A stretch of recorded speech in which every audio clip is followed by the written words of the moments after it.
guys, thank you for joining me. This is Laurie of Laurie's Heirloom Sewing. Today is September the 23rd, Wednesday, 2020, and it was supposed to be like really stormy, really windy, just kind of wicked wild weather today in the Pacific Northwest. It is currently 11:30ish. Maybe it's going to pick up, I don't know. I mean, the wind did start blowing earlier today, but the whole point of me talking about it is I haven't lost my electricity. The power hasn't gone out. We haven't had any surges. So I'm just going to go ahead and proceed with my day like I normally would. All right, and I wanted to say, I think at the outset, when I first started talking about this project, I said I wasn't going to do beading. But I can't help myself. So I was looking at the beads and I was looking at the project, and I think it's just kind of saying, yeah, you kind of have to. So I found my John James beading needles. I found my Mill Hill glass beads. I think the blue, let's just see. Oh yeah. They have an iridescent quality, and I think they'll be really pretty on the fabric.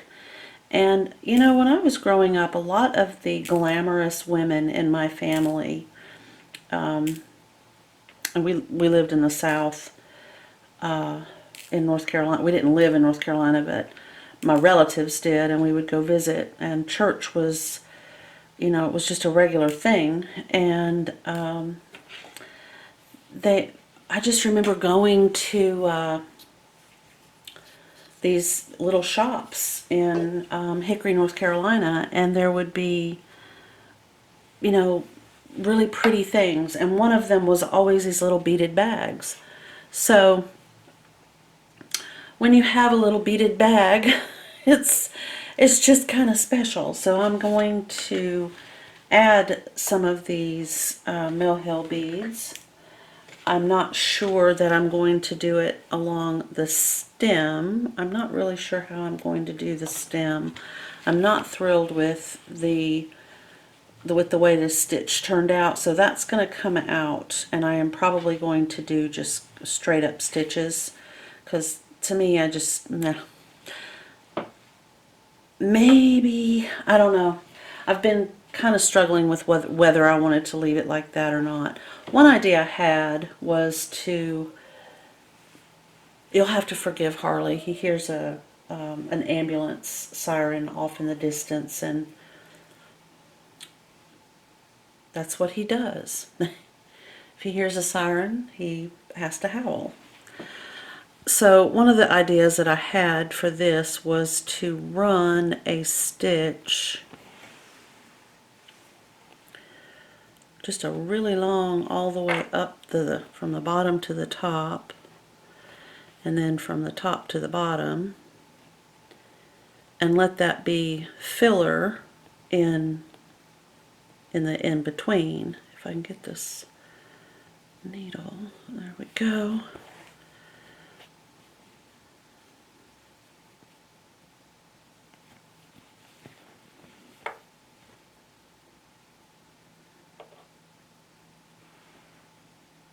I do like that a whole lot better, I must say. So that's going to stay.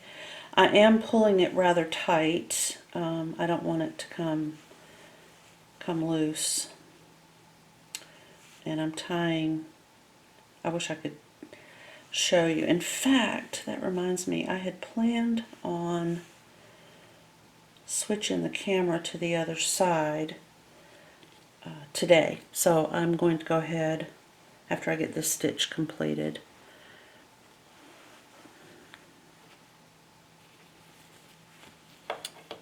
I do. I think that's a much better idea right there. Okay.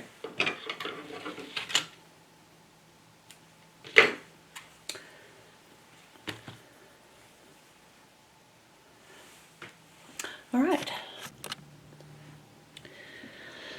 Okay guys, so I'm going to try to let's see, I'm adjusting the exposure. Okay. I'm going to try to do this way. So these are John James size 12 beading needles. Clearly, I've used several. I think I used to give them out to my students. Okay, I want to see if I can. All right, there's 2, there's 3. All right, so here's the thing. This thread actually broke one of my beading needles. Literally just broke it. So it's too thick, obviously. This Gutermann was too thick. I could not get it threaded, and I didn't want to risk breaking another needle anyway. The Katona Madeira had no problem loading this onto my beading needle. She needs to move over here.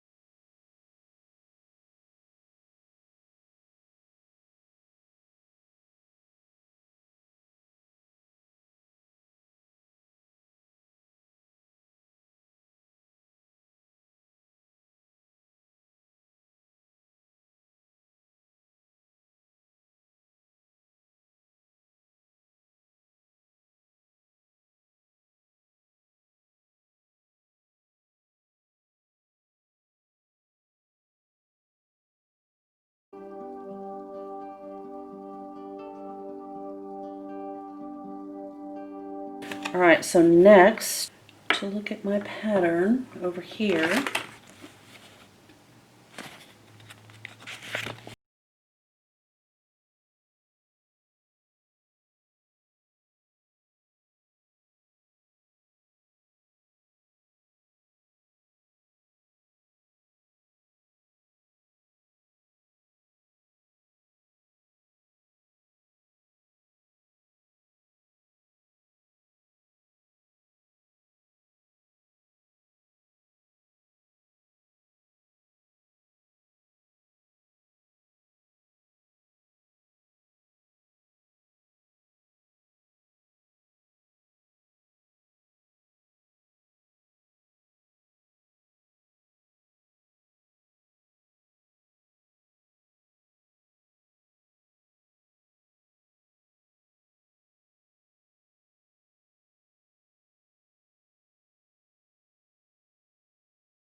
so I decided, even though I know I said I wasn't going to do pink beads, pink is my favorite color, and I thought, why shouldn't I put pink beads on here? They're beautiful. I've beaded each one of the dandelions. One is in the blue, one is in the pink that I'm working on, and this one is in the white. So there's quite a large number of beads.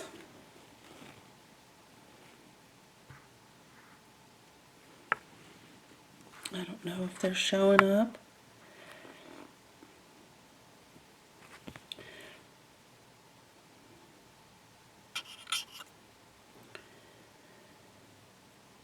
Okay, I think you can see the blue. And there's the pink. The pink is on the tallest right there. And of course, this is the white. Draw a trimming line according to the embroidery cloth. Then draw a 0.7 centimeter. Draw a 0.7 centimeter suture line on the thick spread cotton sheet, and then finally trim the spread cotton sheet. I think they mean along the suture line.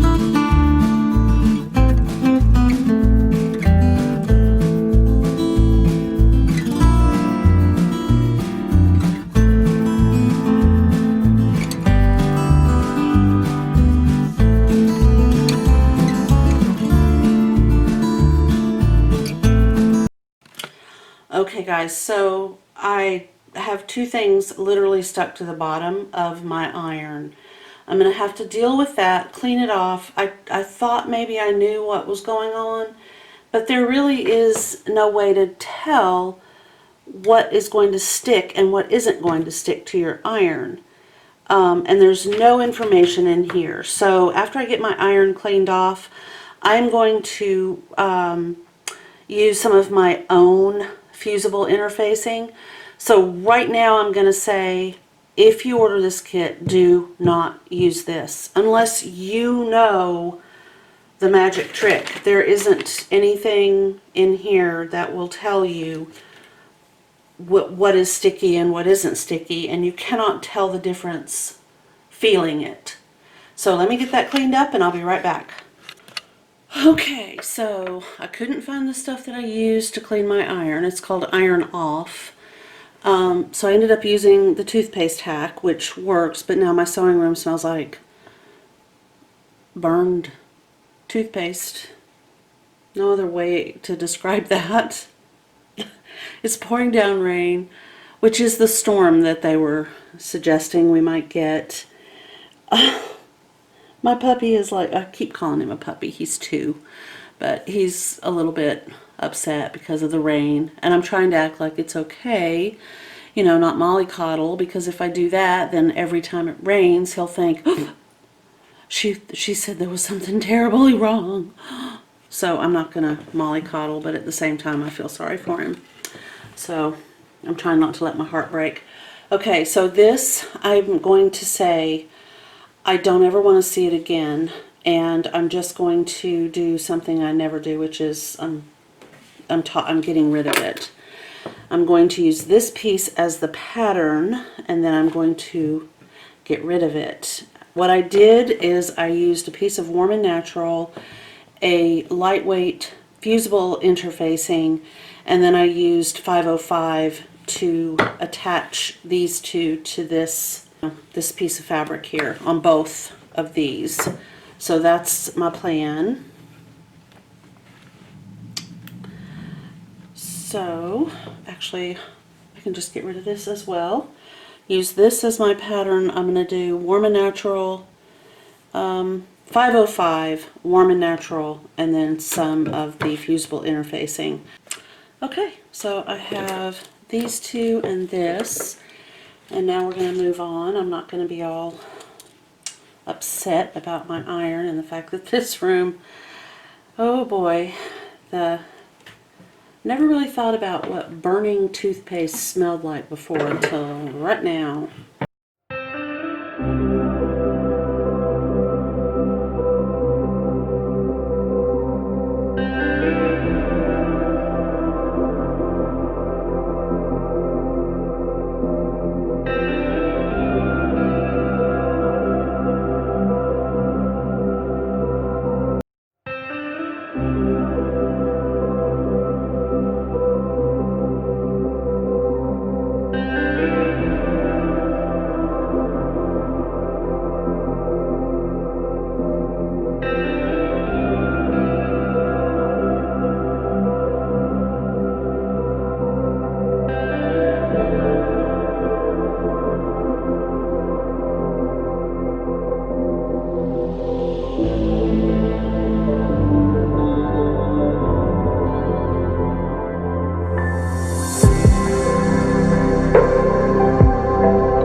So here we have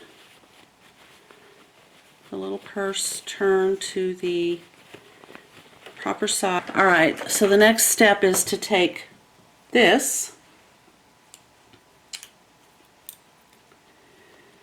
and attach it. Okay, I have gotten the entire front part of the clasp is attached. There aren't any instructions about whether or not we tie off or if we continue. So my decision is to just continue. Very, very strong needle for this part of this project, because you're actually, you're using this needle to go through quite a number of layers of fabric. In addition, it's going into a piece of metal. This, and this on this side, I don't know, it may be very difficult to do. Alright, so I'm now going to go through that first hole right there, she said with great optimism and a lot of hope in her heart. Okay. Oh, Now I've not closed off the opening. I think I'm just going to allow it to just be closed in with this. It seems kind of redundant to me to close it up when it's going to be closed up in here anyway. That may be incorrect, but they've not said to do anything to it, so I'm just not. Alright, I'm going to pull this through. I figured out the number one thing that you want to do is make sure that you have a good substantial bite of fabric with your sewing needle. And you see I'm just struggling to get this through here. A little bitty needle would have bent with all the work I was doing just then, and now I just hate to think of the sore fingers and the bent needles. Oh, it's just, I can't imagine. So that's my assessment up to this point. And I am pulling this really tight, by the way. Again, it does not say to do that, but I can't imagine that you wouldn't want that nice and tight. So I'm pulling the thread, the floss. Okay, now I'm doubled over. I've got to. There we go. Okay. Yeah, I'm pulling the floss as tight as I can and making sure, because I don't want this to come out of this trophy area. I don't know what else to call it. I'm just going to call it that from now on. It's that because I said it is. I'm just going to leave it at that. Alright. So again, we're just going backwards into that last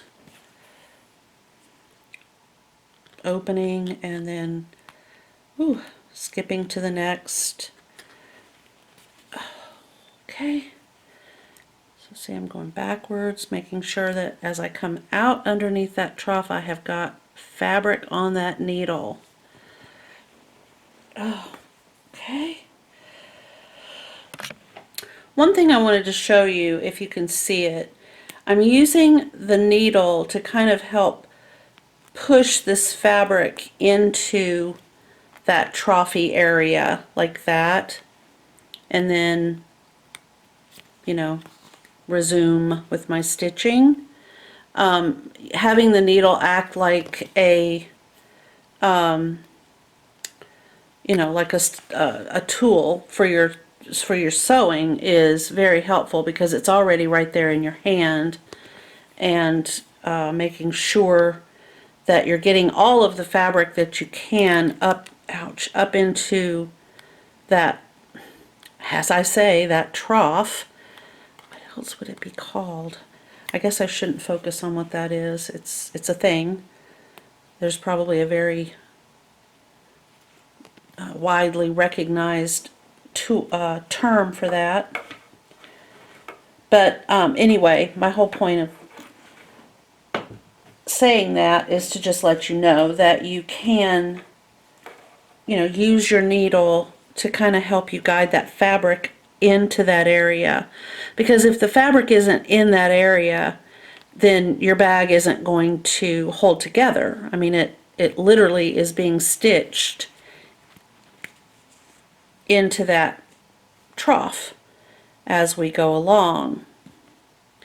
And I would say that, you know, as you're going, this is the most important part of this entire construction piece of this project.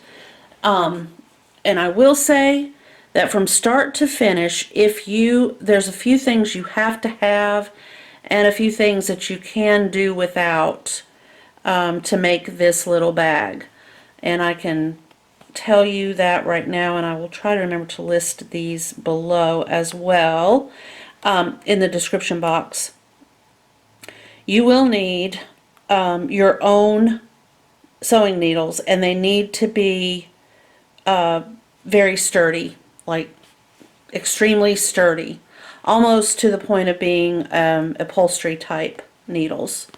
For this right here, that you won't be able to accomplish this part at all with the needles that they provided in this particular kit.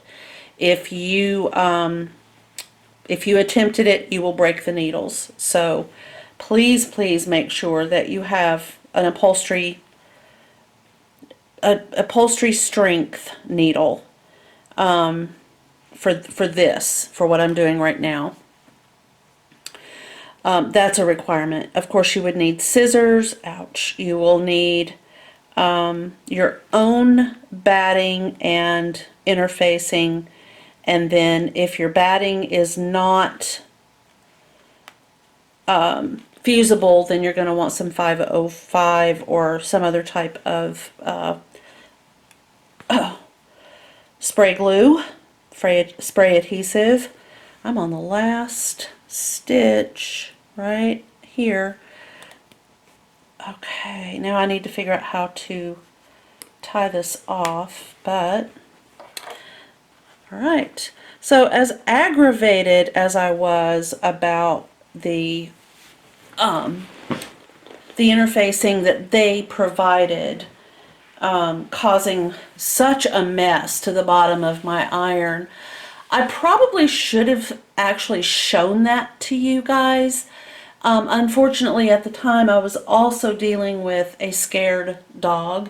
You know, we're having that storm, you know, high wind, a lot of rain. It was it was raining and hailing at the same time, and he was just not having it. So I wanted to get the stuff off of my iron and comfort Bam Bam at the same time. So I really wasn't in a position where I could film, but it was goodness gracious awful. It was. I'm just going to say. So unless you're very familiar with that particular type of fusible interfacing, I suggest that you use your own. You're more familiar with what you've been using, and I think it would be a lot easier, and you're only using a little tiny bit. So, you know, if you've got some little scraps, you could just piece it together. I think what I'm going to do here is I'm going to open this up like this. There is that setting right there.